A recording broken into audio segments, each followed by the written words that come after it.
محترم بھائیوں، نصیحتیں بہت ہو چکی ہیں اور سب سے بڑی نصیحت، عبرت اور درس وہ یہ موت ہے۔ صحیح بات تو یہ ہے، نیک صالحین بندوں کا دنیا سے چلا جانا یہ ہم سب کے لیے آزمائش ہے، امتحان ہے۔ اچھے لوگ جا رہے ہیں اور سفر کر رہے ہیں آخرت کی طرف، یہ اس بات کی دلیل ہے کہ یہ دنیا آخری کنارے پر لگی ہوئی ہے۔ جب اس طرح کی تم نشانیاں دیکھو، صحیح مسلم کی حدیث ہے، جب اس طرح کی تم نشانیاں دیکھو تو اللہ کی طرف لپک آؤ۔ یہ نشانیاں ہیں اہل علم کا چلا جانا، نیک لوگوں کا چلا جانا۔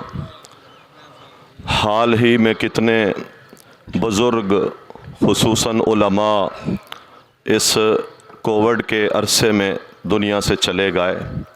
اسی طرح ہمارے علاقوں میں بھی بہت سارے نیک لوگ دیکھتے ہی دیکھتے دنیا سے چلے گئے۔ رسول اللہ صلی اللہ علیہ وسلم کی حدیث ہے، جب تم اس طرح کی نشانیاں دیکھو تو اللہ کی طرف لپک آؤ، سجدوں کی طرف لپک آؤ۔ میں یہی اپنے آپ کو نصیحت کرتا ہوں جو آپ سن رہے ہیں کہ ہم اپنے اعمال کی کوتاہیوں کا جائزہ لے کر اللہ کی طرف آنے کی کوشش کریں، سستیاں، غفلتیں، تغافل دور کر کے اپنے رب کو منائیں۔